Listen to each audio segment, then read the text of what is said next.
Unahin tayo ng kasong ito sa Texas. Popular ang state na ito sa Amerika dahil sa strong job market dito.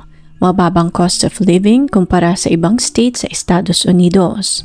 Lack of income tax na siyang nag-iengganyo sa mga taong naghahanap ng economic opportunities. Kilala din ang Texas sa diverse nitong kultura. Kabilang na dyan ang cowboy heritage, mga unique cuisines katulad ng Tex-Mex and barbecue, at blend ng Deep South, Southwest at Tejano influences. Sa lugar na ito nanirahan sina Taylor Renee Parker at Reagan Michelle Simmons Hancock. Dalawang babae na hindi naman lubos magkakilala. Ngunit dahil sa kasakiman at kasinungalingan ni Taylor, nasira ang buhay ng bawat pamilya. At dahil nga sa krimeng ito, nabigyan si Taylor ng parusang kamatayan. Samahan niyo ako at ating balikan ang nakakalungkot na kasong ito ni Reagan Simmons Hancock. October 9, 2020, pinara ng mga pulis ang isang Toyota Corolla na sasakyan na reckless na nagmamaneho sa US 82. Nang sumilip sa bintana ng sasakyan ng mga pulis, tumambad sa kanila ang isang bagong anak na sanggol na nakapatong sa kandungan ng driver ng sasakyan. Nang mga oras na iyon, nakakabit pa din ang pusod ng bata. Punong-puno ng dugo ang kamay ng babaeng driver, pati na rin ang kanyang damit. Habang humahagulhol, ipinaliwanag ng driver sa mga pulis. Nakapapanganak lamang niya kaya't medyo magulo ang kanyang pagmamaneho. Dahil sa nakitang ito ng mga pulis, dali-dali nilang dinala ang mag-ina sa ospital upang masiguro na okay lamang sila. Ngunit ang hindi alam ng mga pulis ay isang napakalaking kaso pala ang hahawakan nila ng araw na iyon. Una nating tatalakayin ang buhay ng biktima. Ipinanganak si Reagan Michelle Simmons Hancock noong November 14, 1998 sa Hope, Arkansas. Mayroon siyang isang anak na babae na nagngangalang Kinley at ng mga puntong iyon ay buntis din sa kanyang pangalawang anak. Ang kanyang number 1 goal sa kanyang buhay ay mapalaking maayos ang kanyang mga anak. Masiguro na maibibigay na lahat ng pangangailangan ng mga bata. Ayon sa kanyang mga kaibigan, isang napakabuting ina, anak at kaibigan ni Reagan. Masayahin ito, may napaka-caring na personality sa mga taong malalapit at itinuturing niyang kaibigan. Kasama ni Reagan ang kanyang asawang si Homer sa pagpapalaki sa kanilang mga anak. Ikinasal sila noong 2019 at masaya ang kanilang buhay pamilya. Hindi man mayaman, masaya si Reagan sa piling ng kanyang asawa sa payak at simple nilang pamumuhay. Parehas na masipag ang mag-asawa. Nakatakdang manganak si Reagan noong November 2020. Nagtatrabaho si Reagan bilang isang manager sa Flying Burger and Seafood sa Texarkana, habang si Homer naman ay dating isang jail guard at na mga puntong ito ay nagtatrabaho sa isang trucking center.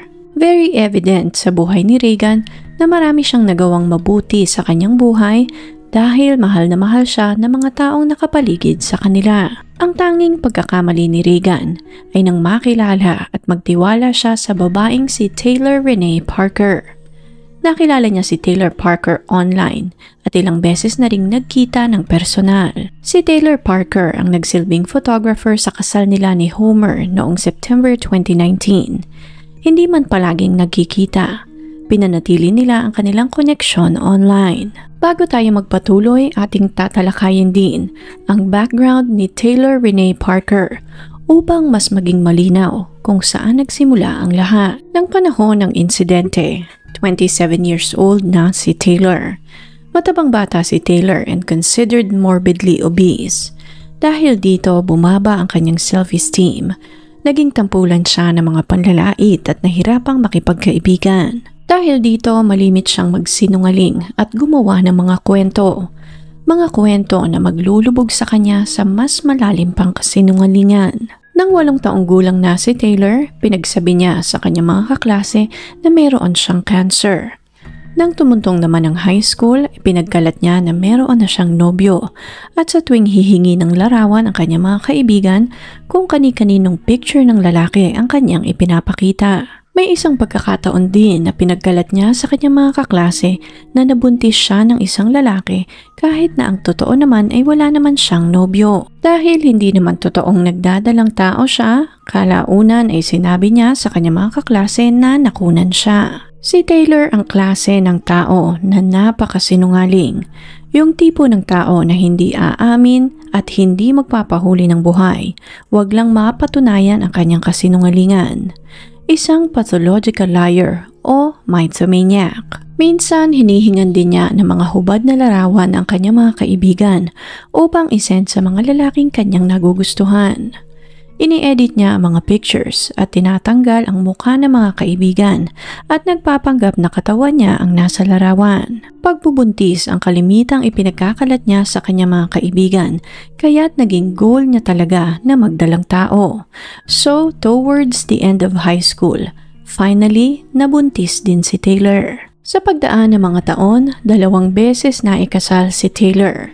Nagkaroon siya ng isa pang anak sa pangalawa niyang marriage. Ang isa sa mga bata ay nasa kustodiya niya at ang isa naman ay nasa kustodiya ng dati niyang karelasyon. Matapos makapanganak, bumaba ang timbang ni Taylor dahil na rin siguro sa hirap ng pagbubuntis at pag-aalaga ng mga bata. At dahil nga doon, mas lalo itong nagkaroon ng magandang katawan, mas nagkaroon ng kumpiyansa sa sarili at mas naging kaakit-akit. Taong 2019, nakilala ni Taylor ang lalaking si Wade Griffin.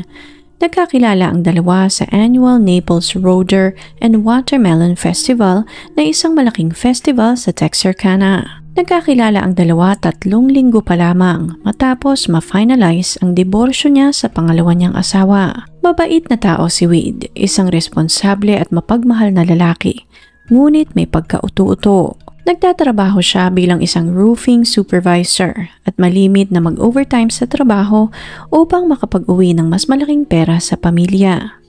Aside sa kanyang regular na trabaho, nagbebenta din ito ng mga baboy sa meat processing plant sa kanilang lugar. Nakatira si Wade sa isang cabin sa Sim, isang maliit na bayan sa Bowie County. Sa loob lamang ng 1 buwang pagde-date, nagdesisyon si Taylor na tumira na sa iisang bubong kasama si Wade at ang 10 taong gulang niyang anak na babae. Napapayag ni Taylor si Wade na tumira na sa iisang bubong dahil sa isa na namang kasinungalingan.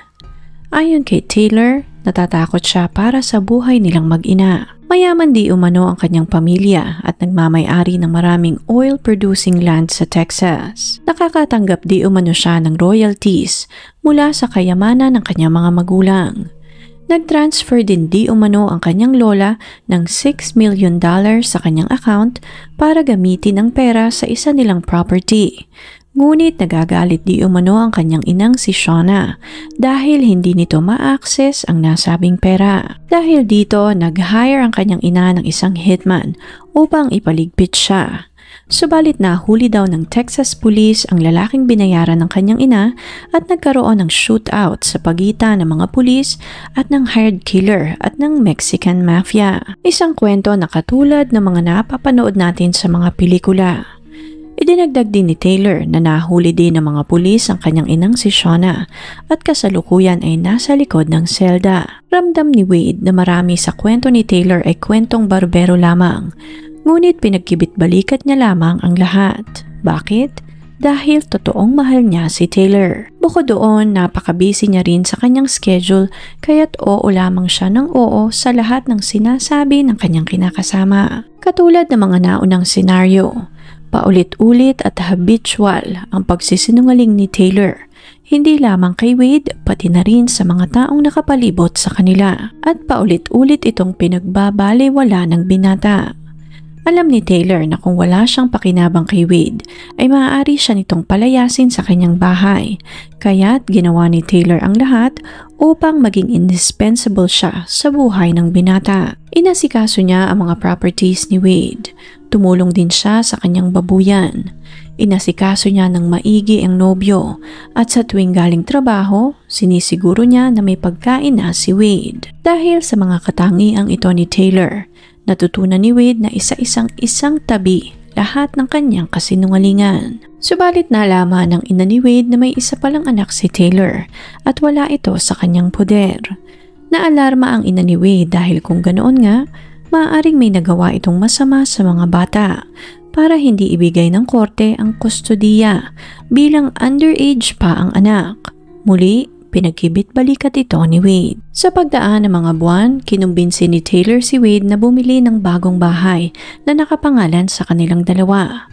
Hindi lamang isang maliit na bahay ang nasa isip ni Taylor, ngunit isang napakalaking property. Nang mga panahong iyon, may napupusuan na ring property si Wade sa Pecan Point. Lumakas ang loob ni Wade dahil nga sa kwento ni Taylor na marami siyang pera kaya't kayang-kaya nilang bilhin ang property. Ang property ito ay nagkakahalaga ng $20 million o tumataginting na 1 billion pesos. Kinontak nila ang real estate agent at nagbigay sila ng offer na $3.5 million with $200,000 na cash na bayad upfront. Nang sumapit ang Kapaskuhan, nag-announce din sina Taylor at Wade ng isang family gathering at dito ay in-announce nila na bibilhin na nila ang property. Mahilig mag-duck hunting ang pamilya ni Wade at sa laki ng property iyon, hindi na nila kailangan pang lumayo. Masayang-masaya at napaka-proud ng nanay ni Wade na si Connie sa breakthrough na ito sa buhay ng kanyang anak. Pakiramdam nila ay tumama sa loto si Wade dahil naging parte ng kanyang buhay si Taylor. Subalit hindi pa doon natapos ang kasinungalingan ni Taylor. Sinabi niya rin kay Wade na nagtayo na siya ng isang LLC at pinalitan na niya ang pangalan ng kumpanya into Pecan Bend na siyang lokasyon ng napupusuan nilang property. Sa pagpapatuloy naman ng kasinungalingan ni Taylor, nag-issue pa ito ng tseke na nagkakahalaga ng $8 million kahit na alam naman niya na wala naman siyang ganoong kalaking pera. Pumunta si Wade sa bangko upang i-cash ang tseke, ngunit sinabi ng teller sa kanya na usually ang mga ganoong kalaking halaga ay wina-wire transfer at maaaring magtagal ang proseso. Naghintay si Wade ngunit ultimately, walang pera na na-transfer sa kanyang account. Obviously, alam ni Taylor na ganoon nga ang mangyayari. Ngunit muli, sinisi ni Taylor ang inang si Shannon dahil iniipit di umano nito ang pera. Ngunit kung pag-iisipan talaga ito ni Wade, paanong maiipit ni Shannon ang pera ay sa unang kwento niya ay nasa kulungan ang kanyang ina. Sa kabila ng lahat ng ito, napaikot pa rin ni Taylor si Wade sa kanyang mga palad. Muli, nakumbinsi niya ang nobyo na bumili ng mga kung ano-anong mga bagay, katulad ng ATV na nagkakahalaga ng $29,000, isang bagong heavy-duty pickup truck na nagkakahalaga ng $92,000 at 20 baka na nagkakahalaga naman ng $21,000. Pinangakuan din ni Taylor ang ama ni Wade na ibibili niya ito ng bagong kamalig. Nasira naman ang traktora ni Wade kaya't pinayagan niya itong bumili ng bago at siya din di umano ang magbabayad. Dahil sa permisong iyon ni Taylor, pumunta sila sa dealership at bumili ng bagong traktora na nagkakahalaga ng $63,000. Nakalaunan ay nabatak din ng dealership dahil tumalbog lahat ng tseke na inisyu ni Taylor. Binilhan niya din ng isang Nissan Altima Platinum na sasakyan ng ina ni Wade. Subalit matapos ang ilang linggo, nabatak din ito ng dealership dahil tumalbog din ang tseke na inisyu ni Taylor. Pineke din ni Taylor lahat ng kanyang koneksyon, mga kaibigan, kapamilya at mga business contacts. Dahil sa mga pangakong ito, nalubog sa sangkaterbang utang si Wade. Dito na nagsimulang magsuspecha ang binata sa kinakasama. Medyo dumistansya ito kay Taylor dahil halos wala nang natira sa kanya at lubog na siya sa pagkakautang. Napansin ni Taylor ang panlalamig sa kanya ni Wade kaya't oras na para gumawa ng paraan upang muli niyang mahawakan sa liig ang kinakasama. Hanggang sumapit ang February 2022. Nadatna ni Wade ang mga gamit ng bata na nakapatong sa counter ng kanilang kusina. Ibinalita sa kanya ni Taylor na nagdadalang tao siya. Ngunit ang totoo, noong 2015, nagpa-hysterectomy si Taylor na ang ibig sabihin ay wala na siyang matris at imposible nang magkaanak. Isa na namang kasinungalingan ang binubuo ni Taylor upang mahawakan niya sa liig si Wade. Ginawa niya ito dahil pakiramdam niya ay iiwanan na siya ng nobyo. Idinagdag pa ni Taylor na kambal ang kanyang dinadala at ng puntong iyon ay 2 o 3 linggo na sa kanyang sinapupunan. Alam na alam ni Taylor na magiging isang malaking problema kung hindi siya makakapag-produce ng kambal sa oras ng kanyang kapanganakan, kaya't ginawa niya din ito ng paraan. Nagpanggap siya na may problema ang kanyang ama at kailangan di umuna niya itong puntahan upang tulungan ito sa kanyang business. Habang naroroon siya sa bahay ng kanyang ama, natamaan di umano ng isang bakal ang kanyang tiyan, kaya namatay ang isang bata. Ito namang si Wade bilang isang utu-uto, pinaniwalaan muli ang kwento ng kanyang kinakasama. 9 na buwan na libreng-libre si Taylor na magsinungaling at planuhin ng maigi ang kanyang mga hakbang. Pinigyan niya lahat ng mga dokumento galing sa mga doktor. Kumpleto siya ng mga maternity clothes at mga gamit ng bata. Nagkaroon din sila ng gender reveal at nakapili na rin ng ipapangalan sa bata. Clancy Gale ang balak nilang ipangalan sa kanilang anak. Pati post niya sa kanyang social media ay updated din sa kanyang pregnancy journey. Dito na nakilala ni Taylor ang babaeng si Regan Simmons Hancock. Pareha silang buntis at halos magkasabay ng due date. Kinuha ng ina ni Regan na si Jessica Brooks si Taylor bilang photographer para sa engagement photos ni Regan, pati na rin ang kanilang kasal. Hindi alam ni Jessica na kinontrata din pala ni Regan si Taylor upang kunan ang kanyang pregnancy photos. Hindi naman natuloy iyon dahil nagdahilan di umano si Taylor na nagkaroon siya ng health issues and complications dahil sa kanyang pagbubuntis. Ang hindi alam ni Jessica ay pinanatili pala ni Taylor ang koneksyon niya kay Regan dahil may masama itong balak sa kanyang anak. Sa pagdaan naman ng mga buwan, marami ang nakapansin na halos hindi lumalaki ang tiyan ni Taylor. Nagkaroon ng mga suspetsya ang mga kaibigan ni Wade, meron namang ilan na pumanig kay Taylor at sinabing may mga babae talagang maliit magbuntis. Para matigil na ang mga suspetsya, bumili siya ng silicone na tiyan upang magmukhang buntis.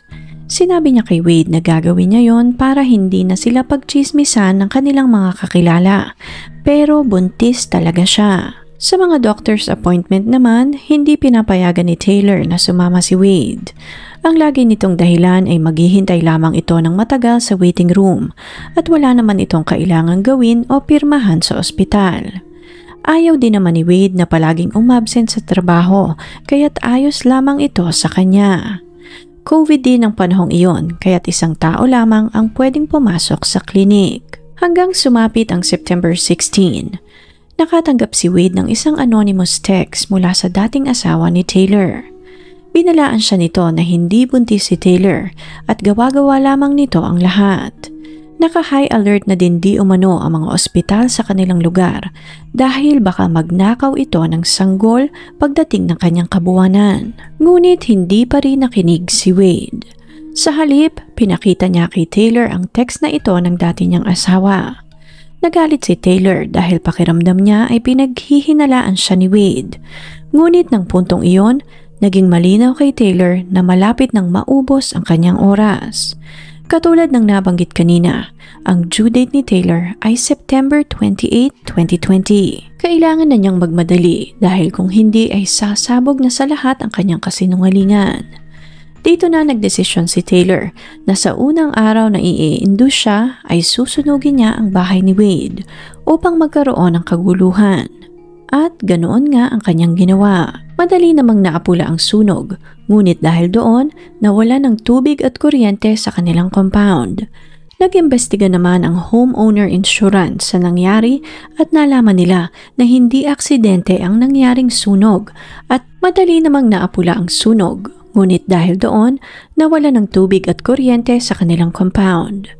Nag-imbestiga naman ang homeowner insurance sa nangyaring ito at nalaman nila na hindi aksidente ang lahat at sa isang lighter nagsimula ang sunog. Nang sumunod na araw, nakatakdang ma-induce ulit si Taylor. Ngunit hindi na naman natuloy dahil may tumawag ng bomb threat sa Titus Regional Medical Center kung saan nakatakdang manganak si Taylor. Nadiskubre din later on na ang tawag na ito ay nagmula sa telepono ng ginang. Dahil wala nang tubig at kuryente sa bahay ni Wade, nagpunta si Taylor at Wade sa bahay ng kanyang inang si Connie upang makiligo. Dito na kinausap ni Connie ang anak na si Wade upang gisingin ito sa katotohanan na wala naman talagang bata sa sinapupunan ni Taylor, na isa lamang itong malaking kasinungalingan. Stress na ang lahat dahil alam nila ang totoo, ngunit mas pinipili ni Wade si Taylor. Si Taylor naman ay wala pa ring malinaw na plano kung paano siya makakapagdala ng bata sa pamilyang iyon. Hanggang sumapit ang October 9. Nakaplano noon na magbenta si Wade ng mga baboy.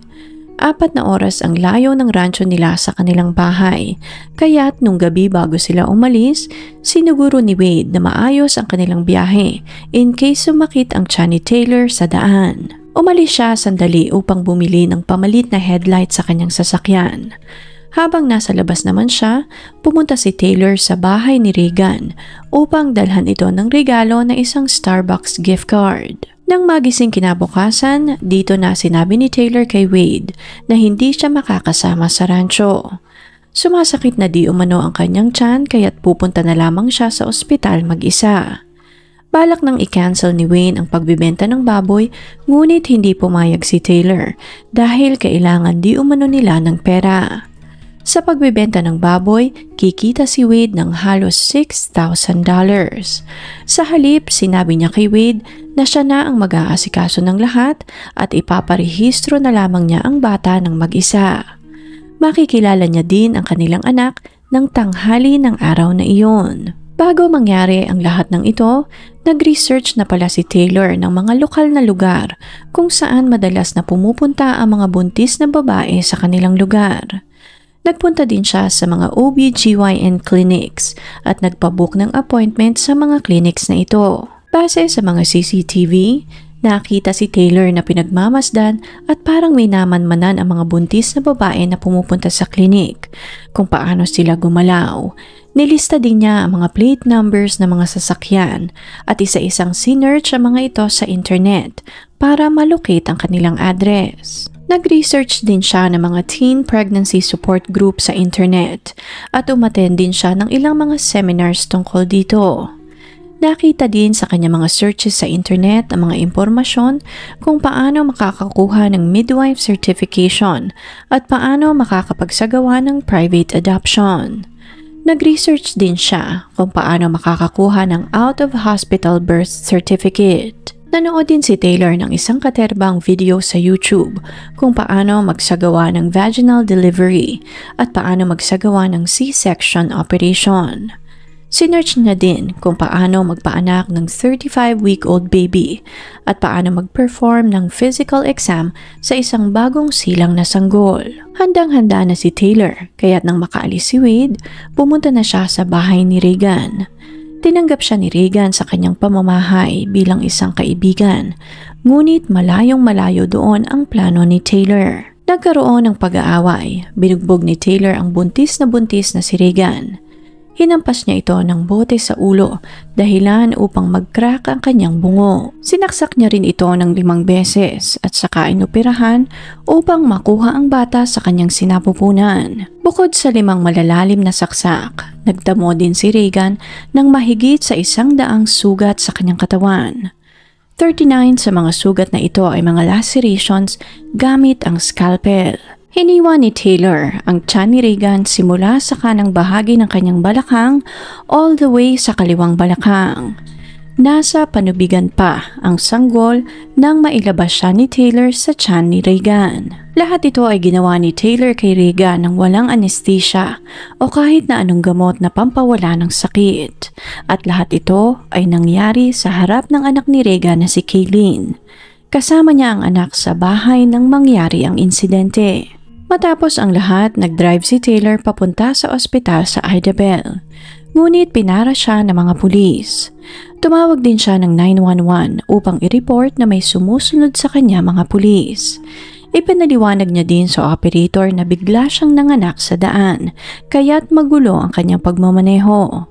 Lahat ng ito ay parte ng plano ni Taylor para magkaroon ng mga ebidensya kung ano ang naganap ng araw na iyon. Dito na tumambad sa mga pulis ang bagong silang na sanggol na nasa mga hita ni Taylor. Duguan ang kanyang mga kamay at pantalon. Nakakabit pa din ang pusod ng bata. Hindi ito gumagalaw o umiiyak. Nakabagsak lamang ang pusod ng bata sa pantalon ni Taylor. Dito na ipinaliwanag ng ginang sa mga pulis na 35 minutes old pa lamang ang kanyang anak. Tumanggi itong magpadala sa pinakamalapit na ospital at iginiit na kailangan nilang pumunta sa Idabel dahil naroroon ang kanyang doktor.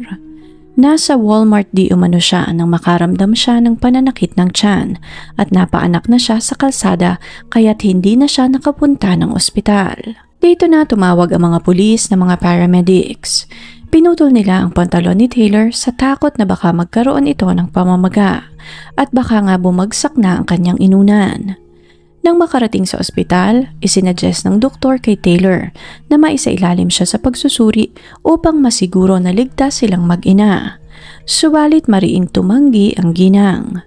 Ngunit dahil na rin sa pamimilit ng isang nurse, napapayag rin nila si Taylor. Obviously, lumabas sa eksaminasyon na hindi naman talaga nanganak si Taylor. Nalaman din ng mga doktor na wala siyang uterus. Wala ding dugo sa kanyang vaginal canal, kaya't imposible ang sinasabi niya sa mga doktor na nanganak siya ng araw na iyon. Lumabas din sa blood test na hindi nagdalang tao si Taylor. Nagsagawa din sila ng DNA test at lumabas sa exam na hindi niya anak ang batang bitbit niya sa ospital. Dito na tumawag ng mga pulis ang medical personnel. Ang footage na ito ay nagmula sa channel na EW. Paulit-ulit na tinanong ng police officer si Taylor kung saan ang galing ang batang dala niya. Tinangka niyang paikutin sa kanyang mga palad ang mga police officer. Ngunit ang hindi niya alam ay bago pa ito humarap sa kanya ay alam na ng mga ito na nagsisinungaling siya. Gumamit ang police officers ng mga tactics upang mapaamin si Taylor, pero paulit-ulit lamang itong nagsisinungaling. Dito na naging seryoso ang pulis at tinapat si Taylor na alam na nila ang totoong pangyayari. Sinabi ng officer kay Taylor na kausap na nila ang Boogie County at meron silang kaso na inaasikaso doon kung saan isang babae ang natagpuang wala ng buhay sa loob ng kanyang bahay. Na alam din nila na wala na siyang matres at imposible na siyang magkaanak.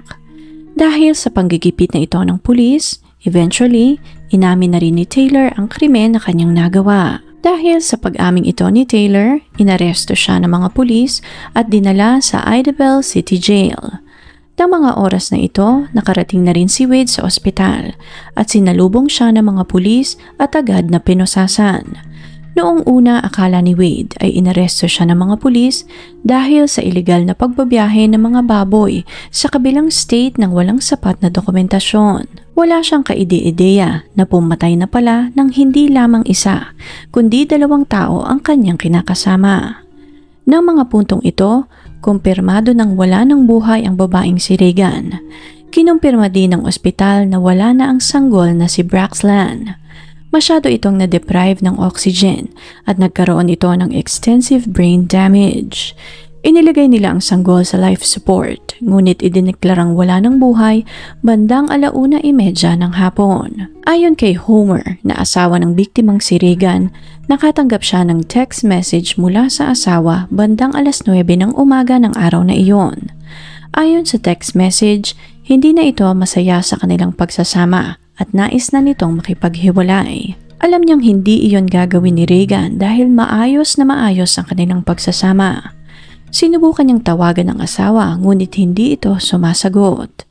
Bandang 10:00 ng umaga naman, nakatanggap din siya ng tawag mula sa kanilang kapitbahay at sinasabi nito na nakawala ang kanilang aso. Muli niyang tinawagan ng asawa ngunit hindi pa rin ito sumasagot. Dito na niya kinontak ang kanyang mother-in-law na si Jessica. Nakiusap itong puntahan si Regan sa kanilang bahay dahil mas malapit ang bahay nito kaysa sa kanyang trabaho. Mabilis naman itong tumalima at nagtungo sa bahay ng anak. At dito na nga nakita ni Jessica na nililigo na ang anak niyang si Regan sa sarili niyang dugo sa sahig ng kanilang bahay. Ayon naman sa pahayag ni Taylor, nag-away di umano sila ni Regan at ayaw siya nitong paalisin. Dahil sa pag-aaway, nasugatan di umano si Regan at nagawa lamang niya ang kanyang nagawa upang mailigtas ang buhay ng bata sa sinapupunan ng kaibigan. Matindi di umano ang naging tama ni Regan kaya't nakiusap ito sa kanya na magsagawa ng emergency C-section para mabuhay ang bata.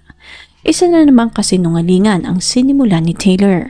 Itinagdag din ni Taylor na buhay pa si Regan nang isagawa niya ang operasyon, ngunit pinabulaanan ito ng isang medical examiner na tumistigo din sa korte. Imposible di umunong buhay pa ang ginang nang buksan ni Taylor ang tiyan ni Regan dahil hindi nito kakayanin ang sobrang sakit. Nagkalat ang mga talsik ng dugo sa sahig, sa dingding at sa kisame ng bahay ni Regan. May mga bakas sa mga kamay ng dugo sa ref, sa sofa at may bunto ng buhok sa sahig. Mayroon ding nakita ang mga pulis na isang blanket na basang-basa ng amniotic fluid. Nakita din nila ang isang bote na puno ng kulay rosas at asul na buhangin na nakabagsak sa sahig. Tila ito ang ginamit ni Taylor na panghampas sa ulo ni Regan. Nayupi din ang dulo ng isang daliri ni Regan at ang isa naman ay pinutol din. Nakita din ng mga pulis ang shoe print ng isang No Boundaries na sneaker sa crime scene. Ang parehas na sapatos na ito ang suot ni Regan nang maharang siya ng mga pulis. Napakabrutal ng nangyari sa mag-ina at walang sino man ang nararapat na makaranas ng ganitong kalupitan. Sinubukan din pala ni Taylor na kuhanin ang dating ultrasound picture ng nauna niyang dalawang anak mula sa klinik kung saan siya nanganak nang sa ganon ay may maipakita siya kay Wade. Ngunit hindi pumayag ang klinik dahil sa patient privacy law. Dahil din sa inasal na ito ni Taylor, winarningan nila lahat ng ospital dahil maaaring magamit ang ultrasound pictures sa isang fake pregnancy na kalaunan ay mauuwi sa fake miscarriage. 27 years old si Taylor nang mangyari ang krimeng ito. Si Regan naman ay 22 years old. Pinaslang niya si Regan dahil sa kanyang kagustuhan na muling mahawakan sa lieg si Wade. Ngunit sa huli, hindi niya rin naprotektahan ang batang halos inagaw at ninakaw niya sa kanyang ina. Pinagkaitan niya ito na madala sa pinakamalapit na ospital upang agad na mabigyan ng oxygen. Subalit mas pinili niyang mapagtakpan ang kanyang kasalanan na sa huli ay siyang naghatid sa kamatayan sa bata. Dahil sa malinaw na ebidensya, si Regan ay nakasuhan ng kidnapping and capital murder at nasentensyahan ng parusang kamatayan noong 2022. Nagtipon-tipon naman ang buong komunidad para sa naiwan ni Regan. Nagsagawa din sila ng fundraising activity upang matulungan ang mag-ama, lalong-lalo na ang naiwang anak ni Regan dahil hindi nila ma-imagine kung gaano na trauma ang batang ito sa pangyayari. Rinig na rinig ng bata at kita nito kung ano ang nangyari sa kanyang ina ng araw na iyon.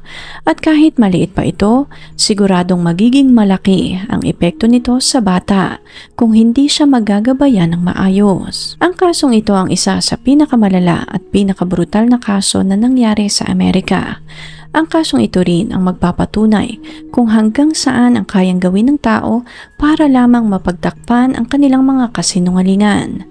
Para kay Taylor, ang buhay ng tao ay parang isa lamang bagay na pwede niyang kuhanin kailanman niya kailanganin. Sa kasalukuyan, si Taylor ay nakapiit sa Mountain View Unit sa Gatesville, Texas at siya ang pang-17 tao na naghihintay na maisagawa ang kanyang hatol. Ngunit sa kasamaang palad, dahil sa Texas ito nangyari, hindi ganoon kabilis maisagawa ang hatol. Ang iba ay naghihintay ng halos 10 hanggang 15 taon bago mabitay. Sa kasalukuyan, naghihintay pa din si Taylor sa araw ng kanyang kamatayan. Para sa karamihan, ang parusang kamatayan na marahil ang pinakamataas na parusang maaaring matanggap ng salarin sa krimen na kanyang nagawa. Ngunit habang naghihintay na maisagawa ang hatol, parang paulit-ulit lamang na nagpe-play sa buhay ng mga naiwan ang katotohanan na wala na ang kanilang mahal sa buhay. at ang katotohanan na wala pa ring hustisya. Dalawang pamilya ang kasalukuyang naghihinagpis dahil sa krimeng ito ni Taylor. Una ang pamilya ng biktima sa brutal na pagkakapaslang kay Regan at sa halos unti-unting pagkamatay ng sanggol na si Braxlan. Naroon din ang batang si Kaylin na maaaring hanggang ngayon ay naaalala pa rin kung paano brutal na napaslang ang kanyang ina. Pangalawa ay ang pamilya at mga anak ni Taylor. Dahil sa ginawang ito ni Taylor, ang kanyang mga anak ay habang buhay na maa-associate sa isang ina na mamamatay tao at kasalukuyang naghihintay ng parusang kamatayan. Kung interesting po ang kasong ito para sa inyo, please leave a comment and share your thoughts sa comment section below. Please click on the subscribe button and notification bell as well para updated kayo sa mga susunod pang videos. Salamat po and see you on the next one.